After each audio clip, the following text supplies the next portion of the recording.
Oke Sobat Gen Z and Millennials, balik lagi sama gua Satria Permana, jurnalis IDN Times. Kali ini kita ada di locker room, kita akan bahas nggak cuma soal Piala Dunia, karena emang vibes-nya sekarang lagi Piala Dunia, tapi kita juga bahas yang lagi hot nih. Agak aneh sebenarnya, anomali nih, maksudnya Semen Padang baru aja degradasi ke Championship, tapi kok kalau di media sosial tuh agak lebih euforia gitu. Ini jadi sebuah kalau menurut gue tuh kayak anomali, tapi juga mungkin karena sudah lama dirindukan gitu. Ya kita langsung aja, karena memang sosoknya udah ada di sebelah gue nih. Ada Coach Neil Maizar yang baru balik ke Semen Padang. Coach, kita udah lama gak ketemu Coach. Gitu. Udah rindu ya? Udah rindu ini. Coach Neil nih kalau sama gue nih dari kita AFF 2012 ya Coach ya. Itu timnas perjuangan tuh. Banyak cerita yang di situ. Nanti mungkin kita bisa spill gitu ya Coach ya. Bukunya bersambung tuh ya. Iya, jadi Coach Neil ini nggak cuma jadi salah satu pelatih profesional dalam profesi gue sebagai jurnalis, tapi juga mungkin lebih dari itu teman juga dan mentor juga sih sebenarnya di berbagai hal lah. Nah, Coach, mungkin ya yang tadi saya bilang Coach, anomali. Kenapa sih baru sekarang balik ke Semen Padang? Padahal kan dulu banyak kesempatan mungkin Coach balik ke Semen Padang gitu. Bahkan pas Semen Padang di Super League atau di Liga 1 kan sebenarnya Coach juga yang saya tahu punya kesempatan ke situ gitu Coach. Kenapa baru sekarang Coach? Sebenarnya kenapa sekarang Mang saya terpanggilnya sekarang gitu loh. Sebenarnya saya maunya dulu mau ke Semen Padang, tapi nggak dipanggil-panggil ya. Saya kan nggak mungkin juga. Saya lah di Semen Padang kan nggak mungkin. Orang kan punya pemikiran lain. Tapi alhamdulillah begini. Pas di hari Lebaran Haji ya. Habis Lebaran Haji, Pak Endende lagi di depan Masjidil Haram di hotel itu. Dia telepon saya, katanya begitu, Pak Andre telepon saya dan menawarkan saya mau nggak kembali ke Semen Padang. Saya bilang, kalau saya sih darah saya, hati saya kan di Semen Padang. Karena setelah saya dipilih di tim nasional Olimpiade 92, saya langsung klub pertama saya Semen Padang. Jadi saya kembali Semen Padang dan tim yang saya latih juga pertama di Semen Padang. Jadi kalau dipikir, dan saya kenalan Semen Padang. Jadi hubungan saya Semen Padang tuh udah melekat dari dulu gitu. Jadi pas saya di Pak Andre panggil saya dan mau ke Semen Padang, mau saya bilang. Karena memang itu keinginan saya. Alhamdulillah sampai hari ini semuanya berjalan lancar. Karena hati saya sebenarnya, darah saya kalau saya bilang di teman-teman di wartawan itu kan, kalau darah ini saya disayat lah gitu ya. Itu kan keluar Semen Padang. Jadi itu kenapa baru hari ini kembali. Ya alhamdulillah. Ya mudah-mudahan perjalanan ini akan membuat suatu histori yang sangat luar biasa hendaknya. Ya, dan yang saya ingat Coach juga promosi ke timnas Indonesia waktu itu gara-gara juga Semen Padang. Semen Padang. Iya. Ya kan Coach? Iya. Karena di Semen Padang itu saya di tim nasional pertama ya, bukan di level nasional pertama itu Pak Joko Driono panggil saya juga menghandle pemain bintang. Ya, yang perang bintang itu. Ya, yang di Jayapura. Ya, semua pemain ada Christian Gonzalez waktu itu, semua Bambang Pamungkas semua kan. Ya. Jadi semuanya bermula sebenarnya di Semen Padang semua. Jadi pas dipanggil Semen Padang ya saya ingin kembalilah berbuat baik di Semen Padang. Tapi emang kalau sekarang Coach trennya kenapa ya Coach? Pelatih lokal ini kebanyakan di Championship. Bahkan pelatih top kayak Coach Rahmat Darmawan, terus dan lain-lainnya rata-rata di Championship Coach. Super League nih apa belum ada kesempatan atau seperti apa Coach? Sebenarnya tren aja sih. Kalau dipikir pelatih lokal ya, oke, seperti Rahmat Darmawan, Aji Santoso, Widodo itu bisa. Bisa kan Coach? Cuma saya juga nggak tahu kenapa kan. Seperti Aji kemarin, Widodo kemarin kan pegang Garuda Yaksa. Iya. Akhirnya kemarin dia pegang Semarang kan. Widodo juga kemarin pegang Persija. Pas promosi, saya juga nggak ngerti seperti apa. Tapi menurut saya memang itu menjadi evaluasi juga buat kita tim pelatih. Kenapa pas kita promosi kita nggak dipakai gitu loh. Apakah memang semua owner yang ada di Liga 1 itu berpikiran asing ini lebih hebat daripada lokal? Nah, tapi kan itu perlu pembuktian juga sebenarnya. Iya. Nah, itu. Dan banyak asing juga yang dipecat tengah jalan. Ya? Nah, itu. Jadi kan tidak menjamin juga mungkin Iya, ya. Tidak menjamin juga pelatih asing itu lebih hebat daripada pelatih lokal. Gitu loh. Tahun lalu kan musim lalu Malut yang pakai pelatih lokal. Iya, pelatih lokal. Jadi dan itu prestasinya juga nggak buruk-buruk amat. Artinya kan sudah bisa bersaing. Bisa bersaing gitu, Coach. Gitu. Nah, balik ke Semen Padang, Coach. Ya. Apa proyeksinya, Coach, untuk musim depan? Karena kan yang saya tahu pindah ke Bekasi dulu ya. Ya, Bekasi home base-nya Bekasi. Nah, ini kan mungkin kalau di Bekasi atau di Jabodetabek lah. Ya. Supporter nggak kekurangan karena orang Padang Minang pun di sini banyak gitu, Coach. Ya. Gitu. Tapi apa proyeksinya, Coach? Proyeksi yang pertama tentu kalau pimpinan Pak Andre sebagai presiden klub bilang kita harus kembali ke Liga 1. Kita hanya setahun aja di Liga 2. Artinya memang gol ini beliau aktualisasikan dalam bentuk perbuatan. Ya. Saya nggak bisa bocorin, tapi sampai hari ini beliau sangat baik ya untuk mencari pemain terbaik, baik itu asing, naturalisasi, dan pemain yang menurut kita layak untuk kita bisa promosi.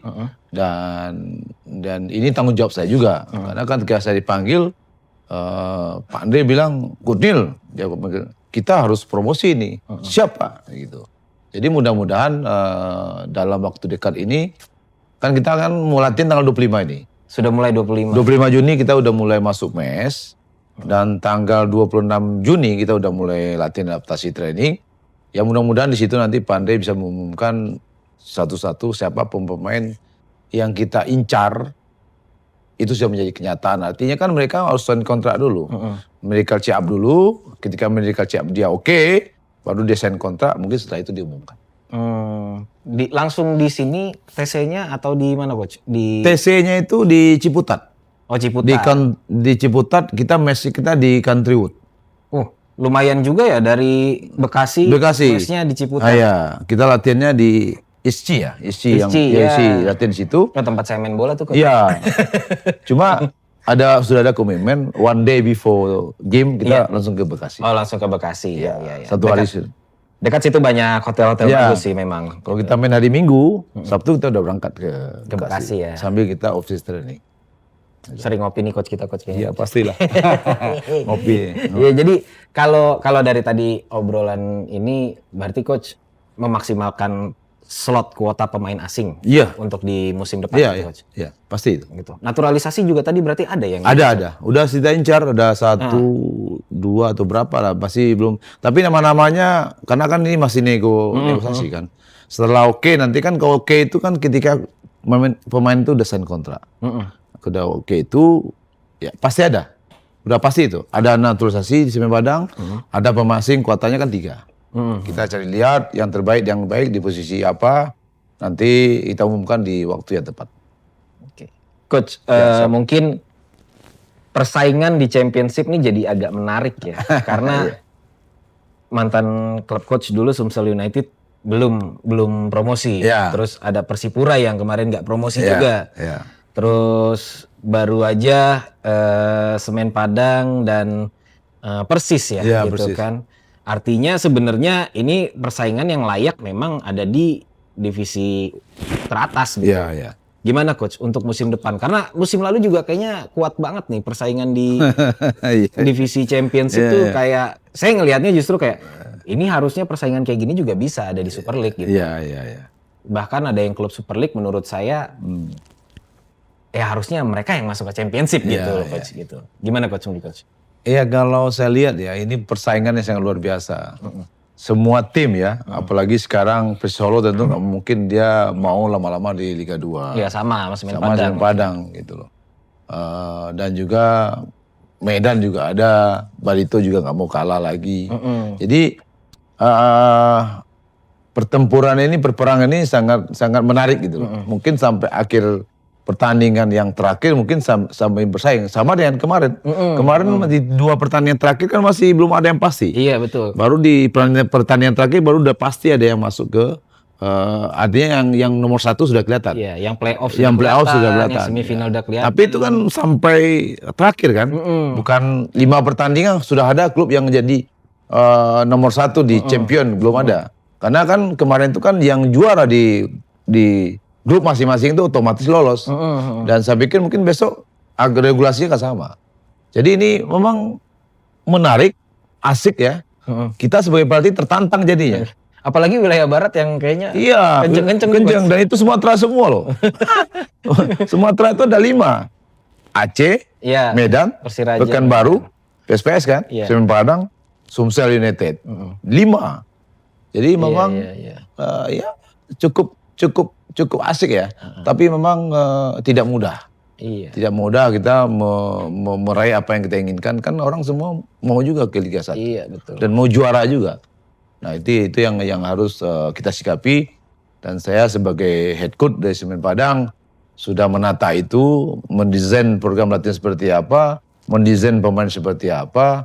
Mudah-mudahan dengan dukungan manajemen ya. Sekarang Pak Andre sangat luar biasa ya sebagai presiden klub.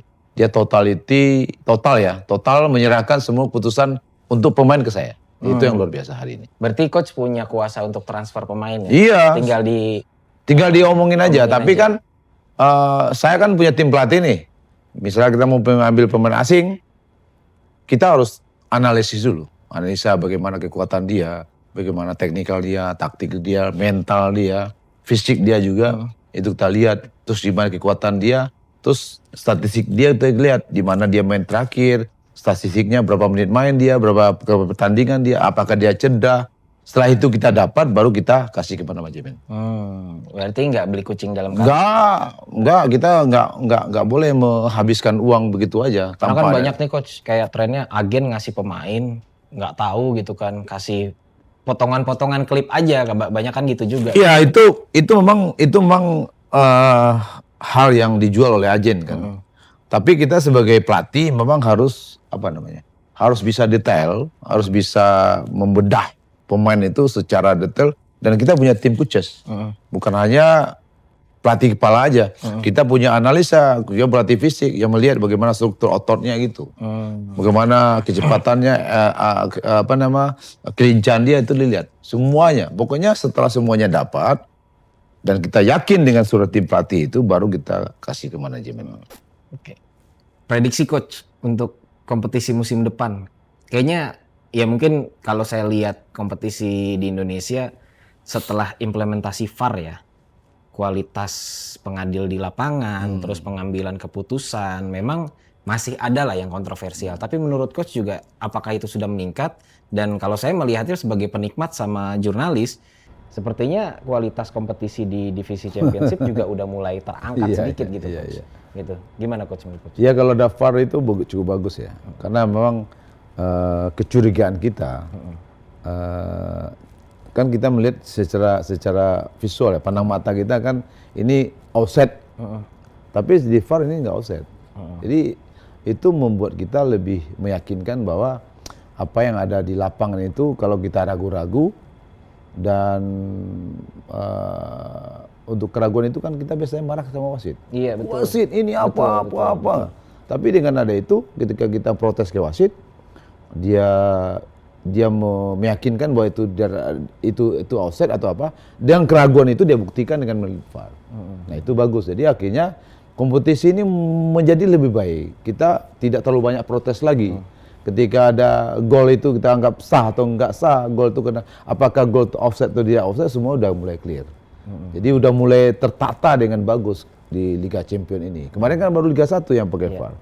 Ya sebelumnya ya, kemarin sudah mulai ke Liga 2. Sudah mulai kan, tahun lalu sudah mulai. Jadi udah mulai bagus.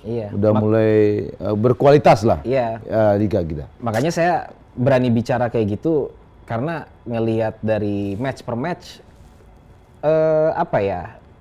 protes ataupun kayak hal-hal yang sebenarnya bikin friksi di lapangan tuh agak berkurang gitu. Karena kan kita tahu liga yang di bawah-bawah nih selain Super League sangat sensitif gitu coach gitu. Ya karena kan semua tim itu kan dulu kan kalau dia main di kandang lawan itu kan dia merasa dia nggak punya apa-apa. nggak punya daya. Tapi kenyataannya setelah ada VAR ini, tim yang bertandang itu bisa menang, bisa draw. Jadi presentasinya udah berubah. Artinya memang dengan ada VAR ini kepercayaan tim pelatih itu menjadi lebih bagus bahwa kita memang fair ini dalam wasit memimpin di lapangan. Dan Jadi pemain itu, bisa diyakinkan ya coach. dan pemain udah bisa diyakinkan. Kalau itu misalnya itu offset, dia udah yakin itu offset. Dan itu udah gol, dia udah yakin itu gol. Tapi karena ketika ada gol dan wasit tidak menunjukkan keraguan, menunjukkan keraguan kan ada VAR. Yang kita bisa protes. Kalau dulu kan enggak, kita proses, kita dorong ini, mana buktinya kan gitu. Tunjukkan ke saya, karena lebih bukan jelek ya. Kita bawa apa namanya semacam ini loh. Dia di HP ada nih kan. Iya, gitu kan. iya. Jadi lucu gitu. Buktinya nggak sah gitu. Iya. Kalau VAR kan buktinya Iya, sah. sah. Menarik coach. Karena emang ya itu yang saya bilang. Kayaknya nih championship layak ditonton juga. Apalagi kalau saya melihatnya championship nih bukan sekadar kompetisi tapi kebanggaan daerah gitu. Iyalah. Gitu. Kan seperti Semen Padang. Semen Padang itu kan klub kebanggaan. Orang awak. Suku Minang dimanapun berada, kan orang Minang dimanapun berada. Dan itu kan menjadi suatu kebanggaan. Kalau Semen Padang main itu ada kebanggaan buat orang Padang, orang Sumatera Barat, dia ingin melihat timnya seperti apa. Dan itu nggak bisa dibeli. Dan itu, contoh kita bayangkan ada supporter datang misalnya dia main di Padang, supporter datang dari Payakumbuh, supporter datang dari Bukit Tinggi, supporter datang di Pesaman. Itu perjalanan kan bisa 3 jam, 4 jam. Dia habiskan uang, habiskan waktu, habiskan energi untuk Semen Padang. Kan kebanggaan itu. Nah, jadi menurut saya emang klub-klub itu menjadi suatu ikon buat daerah masing-masing. Dan itu pasti mereka bangga di Semen Padang. Apalagi Semen Padang tuh kalau prestasinya nanti ya lebih di high level kan. Dan penonton akan datang ramai-ramai ke lapangan. Ya itu. Iya, betul. Berarti ini Dan itu yang mendatangkan orang sekitar 10.000, 20.000 ke lapangan itu udah sepak bola. iya, betul. Waktu kita Piala Jenderal Sudirman, Ya. itu kan Semen Padang lawan Mitra Kukar. Iya. GBK itu lebih kurang 70% orang Padang itu. Iya. Penuh itu. Betul. Jadi artinya Betul, sepak bola itu bisa membuat bangga warganya. Iya, betul. Waktu itu Tanah Abang bilang orang tutup. Cipulir tutup, Jatinegara tutup. Betul. Tapi kenyataannya emang iya, dia khusus tuh nonton ke Semen Padang. Iya. H-2 kita sempat main bola bareng itu coach, kalau nggak salah di lapangan C. Iya, udah banget sih. Sama Yanto Basna padahal waktu itu main di Mitra Kukar kan. Iya. Ya, jadi memang cuma sepak bola yang bisa nemuin lawan jadi kawan gitu. Iya, jadi memang luar biasa sepak bola itu. Iya. Nah, coach, Ya. ngomongin sepak bola, ngomongin kemeriahan. Ini Piala Dunia, coach. Coach merasakan kemeriahan nggak sih coach di Piala Dunia, coach? Sekarang gitu, coach. Sekarang nggak kurang ya. Dulu kan Piala Dunia dulu apa namanya? Iklannya di mana-mana. Pejabat pertandingan lebih jelas kan, televisi lebih sibuk setiap ada apa. Habis itu interview banyak tentang sepak bola. Sebenarnya saya lihat tidak terlalu wah gitu loh. Saya nggak tahu kenapa begitu. Kalau ya coach sekarang menemukannya beritanya mungkin kebanyakan yang faktor politisnya kali ya coach. Ya, soal Iran, soal kemarin dideportasi yang wasit Somalia itu gitu. Wasitnya boleh masuk, pemainnya udah diinterview.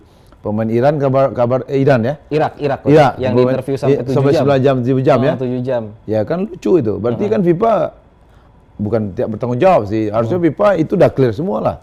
Ya. Kan nggak boleh kalau wasitnya datang habis itu pulang lagi kan berarti nggak ada yang salah kan begitu.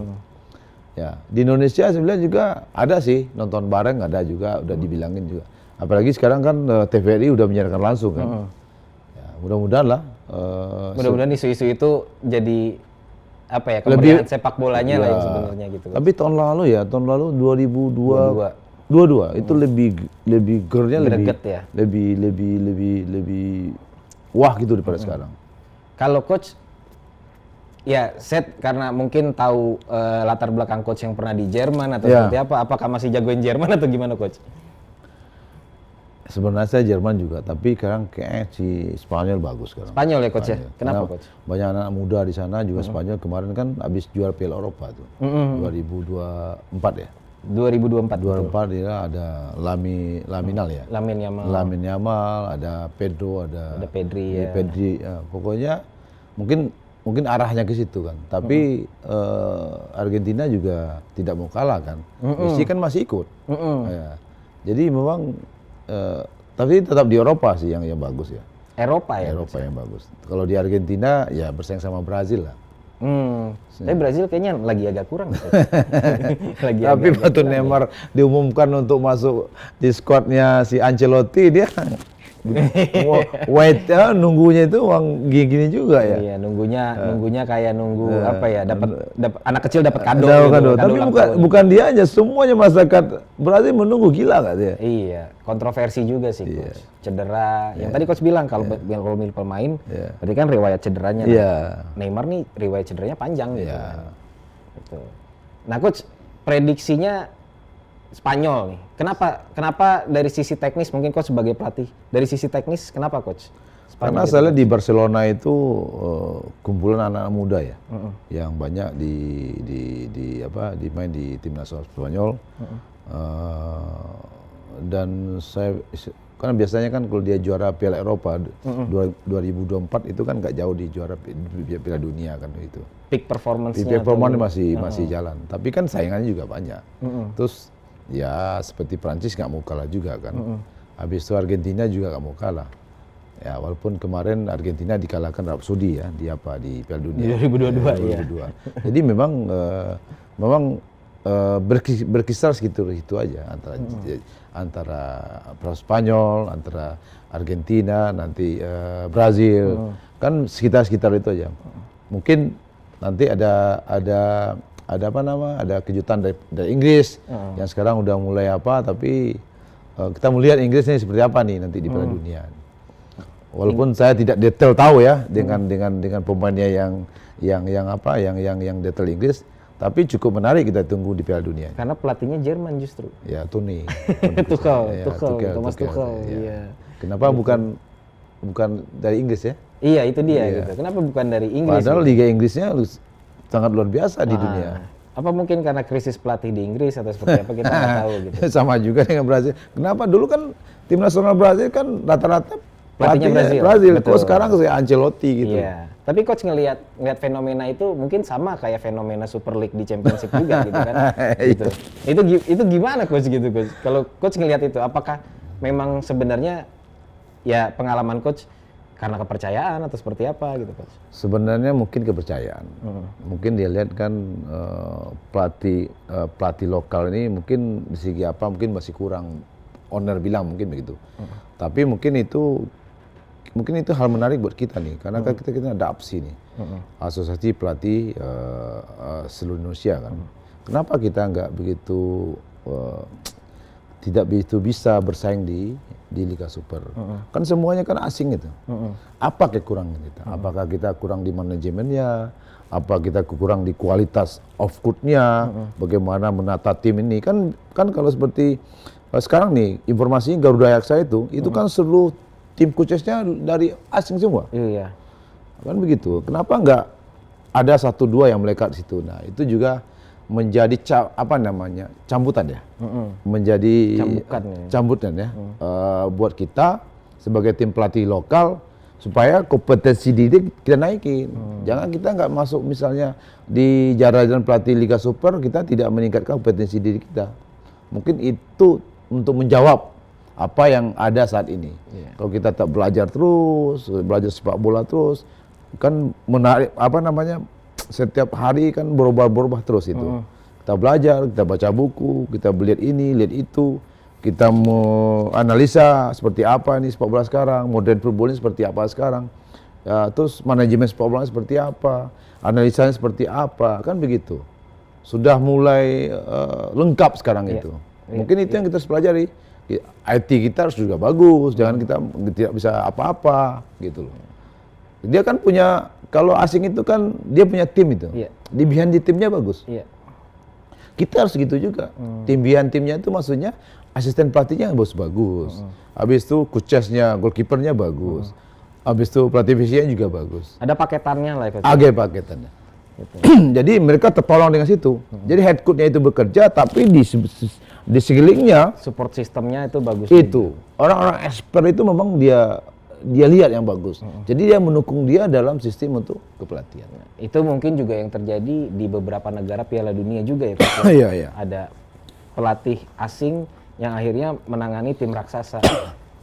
Inggris kurang apa gitu. Benar tadi kata Coach. Inggris kurang apa? Premier League-nya bagus gitu. Tapi kok pilih pelatihnya Jerman. Brazil kurang apa sebenarnya? Kopi pelatihnya Ancelotti ya. Pelatihnya malah Itali gitu. Jadi kalau menurut saya sepak bola itu memang menarik. Apa yang kita bayangkan itu kadang-kadang tidak sesuai dengan kenyataan. Iya. Kita sepertinya contoh Indonesia hari ini kan. Indonesia semua tim coachesnya kan dari Jude Handman semua. Ada berapa orang yang dari Indonesia kan? Iya. Yang tim senior kan? Iya. Ya. Kalau tim lokal oke lah, yang tim under 20 seperti sekarang Nova oke lah. Tapi yang tim senior siapa yang ada asisten pelatih? Analisnya dari Persija sama Ya Persib, analis oke, ya, tapi asisten pelatihnya siapa? Asistennya iya sih. Nah itu kan transfer knowledge juga itu. Itu maksud saya. Tapi kalau ngomongin timnas, Coach, ini menarik nih kalau ngomongin timnas. Coach Neil ini salah satu pelatih timnas yang memang merasakan susahnya timnas. Oh iya. Gitu 2012. Ya, tidur di mana-mana ya. Tidur di mana-mana. Terakhir kita ngobrol di Blok S ya Coach ya. Di Blok S. Latihan di Blok S ya. Latihan Blok S ya. Gitu. Itu mungkin sejarah paling sulit ya. Dan nggak usah terjadi lagi. Iya, nggak usah terjadi lagi ya Coach ya. Gimana Coach? Waktu itu menangani timnas dalam kondisi konflik, terus pemain susah. Dikasih naturalisasi pun mungkin yang terbaik waktu itu kalau Stefano Lillipali jadi waktu itu mungkin dia yang paling bagus. Tapi waktu itu Rafael Maitimo ya Coach. Iya. Cuma Rafael yang kayaknya bagus ya. Tony Kusel ya biasa-biasa aja. Biasa-biasa saja. Apalagi Johnny Van Becker yang badannya besar itu. Tapi kalau mereka berempat nggak ada, kita kurang pemain. Iya. Yang terdaftar itu kan usahakan 22. 22. Kalau mereka nggak ada 4, berarti 18 yang berangkat. Begitu susahnya, tapi bukan begitu susahnya. Mereka nggak mau masuk ke tim yang kesininya gitu loh. Kan beberapa pemain keluar itu. Iya, betul. Tapi kalau kita bicara histori itu, ini kita stop aja. Histori itu nggak bagus. Karena kalau kita lihat dari waktu itu kan kebulatan tekad aja. Iya, betul. Kita mau dengan apapun yang terjadi. Dan itu memang motivasi. Nah, itu aja motivasi. Motivasi ya Coach. Iya. Kita kan dianggap ini bukan tim nasional sebenarnya. Tapi kenyataannya kan Irfan Bahdim jadi hebat. Iya. Andi Firmansyah kan menjadi hebat. Iya. Ya. Fakhrudin menjadi kapten. Iya. Itu yang paling suksesnya. Dan Novan juga ya. Novan sampai hari ini masih main. Taufik masih main. Jadi artinya mungkin mereka di jam di main tim nasionalnya mungkin baru. Tapi secara bakat mereka punya waktu itu. Betul. Bahkan kita bisa mengalahkan Singapura loh. Iya. 1-0. Gol Andik yang dari jauh itu. Udah 16 tahun kita nggak pernah mengalahkan Singapura. Waktu itu nggak Singapura. Betul. Itu prestasi yang bagus buat tim nasional. Yang sayangnya waktu itu kita lawan Laos gagal. Lawan Laos 2-2. 2-2. Irfan Bahdim di depan gawang nggak gol ya itu. Nah itu. Cuma kalau Coach ngelihat perkembangan timnas sekarang Coach. Ya. Seperti apa Coach? Bagus. Dari yang tadinya mungkin turun ketika Kluivert sekarang ada di Hartman ini gimana Coach? Cara berpikirnya bagus. Cara berpikir ya Coach? John Hartman ini kan karena dia bisa membawa Kanada ke Piala Dunia. Jadi konsep yang ada di dia, apa yang dilakukan waktu tim nasional Kanada masuk ke Piala Dunia, itu disesuaikan ke Indonesia. Bukan dia copy paste saya lihat. Jadi jelas ya Coach? Iya, disesuaikan di budaya Indonesia. Pinter dia. Cara berpikirnya pinter dia. Jadi approach-nya pendekatan ke pemain, cara bagaimana handle pemain, masuk dia. Gesturnya juga di lapangan. Iya, gesturnya. Jadi kayak ngeliat Coach Neil kalau di lapangan juga aktif gitu. Iya. Itu kan artinya gini Coach. Iya. Ketika pelatih mau berjuang dia di lapangan teriak-teriak, pemain kita nih di tengah lapangan pasti akan ya pelatih gua aja nih teriak-teriak sampai capek gitu. Kenapa gua nggak mau hal lebih gitu. Jadi memang itu dari beberapa pemain yang pernah ngomong sama saya. Tapi dia ngomong ke pemain sama pemain. Tapi yang pemain lain ngomong sama saya. Katanya begini, Coach Neil itu kita penuh perhatian ke kita katanya gitu. Dia berdiri di lapangan 2x45, dia berteriak. Dengan berdiri aja kita bersemangat. Mau ya, Mau dia. Jadi memang ada dorongan secara fisikis ya. Bahwa kita di pinggir lapangan itu, kita memperhatikan pemain 2x45 itu, mereka terdorong, terbantu dia untuk bisa menjadi lebih baik. Mungkin itu aja. Artinya Herman juga seperti itu. Herman juga gitu. Karena kan Herman tuh, kan dia mempelajari. 2x45 perjalanan sepak bola itu, pertandingan itu. Dan dia attack, defend, transisi itu kan dia lihat itu. Iya. Saya kan lihat juga. Itu ada gestur tubuhnya. Kalau dia tidak gol, kenapa ini gitu. Iya, betul. Habis itu dia lihat, dia ngomong sama asisten, gimana? Itu namanya aja, itu nama pelatih yang apa namanya? Yang membaca, yang menganalisa pertandingan itu dari menit awal sampai menit akhir. Oke. Menarik sih memang. Dan bahkan pas jeda itu, meski kita udah unggul, tetap kasih evaluasi dia. Oh iya, itu pastilah. Itu namanya apa namanya hal-hal yang prinsip akan diinformasikan di locker room. Oke, siap. Coach, thank you udah sharing-sharing. Kita nostalgia, terus juga masa depan semen Padang 2012 seperti ya, apa. FF ya. 2012. Sebenarnya lebih banyak lagi ceritanya, tapi kalau ngomongin cerita di 2012 itu kita kayak bikin podcast tuh bisa 3 jam lebih. 3 jam, kita di 3 Malaysia jam. lagi ya. Waktu pas lagi ada ya macem-macem lah gitu. Mulai dari hotel yang nggak proper gitu, waktu tes. Apa namanya hotel? Juseni. Blok S ya. Blok S gitu. Itu hotel menurut saya ya kalau untuk Kalau sekarang kan di Fairmont. ya betul. Kalau dulu di Blok S ya. Itu hotel ya saya lupa itu bintang berapa ya, tapi memang itu kalau Kondisinya gitu. kondisinya seperti itu ya dimaklumi saja lah gitu kan. Tapi daya juang kita itu yang Ya, penting. itu. Dan latihannya waktu itu di lapangan Blok S ya. Ya Blok S lapangan. Saya kecil main bola di situ coach, dan saya tahu bagaimana kualitas lapangan Blok S itu seperti apa, bikin kaki cedera, ankle cedera, itu saya tahu. Dan juga bagaimana tim supporter yang membantu kita ya dengan koin ya. Ya, Ingat, betul dengan dia ngumpulin koinnya itu. ngumpulin di Hotel Di Mulia. Hotel Mulia, nanti kasih sama kita ya. Iya betul. Supporter mantap. Itu supporter ya. Supporter timnas memang sampai sekarang Luar biasa. luar biasa. Jadi harus kita apresiasi juga. Jangan lelah mendukung timnas. Coach Nil aja mungkin udah lama nggak ngelatih timnas, tapi dia tetap mendukung perjuangan timnas. Statusnya juga sebagai mantan pemain timnas dulu kan gitu. Jadi ya itulah sepak bola itu ya nggak bisa dilupain ya coach ya kalau untuk karir ya coach ya, dan sebagai sampai sekarang gitu. Karena sepak bola itu kan kehidupan. Sepak bola itu kerja hati dan dengan apa namanya kerja keras dan satu keluarga. Enak sepak bola itu. Iya. Pertemanan kita di mana-mana ada. Kita ke Bandung ada teman, kita ke Medan ada teman. Luar biasa sepak bola itu. Betul coach. Oke. Thank you teman-teman udah ikutin Locker Room kali ini bareng gue sama Coach Nil. Kita ketemu lagi di episode selanjutnya. Salam olahraga.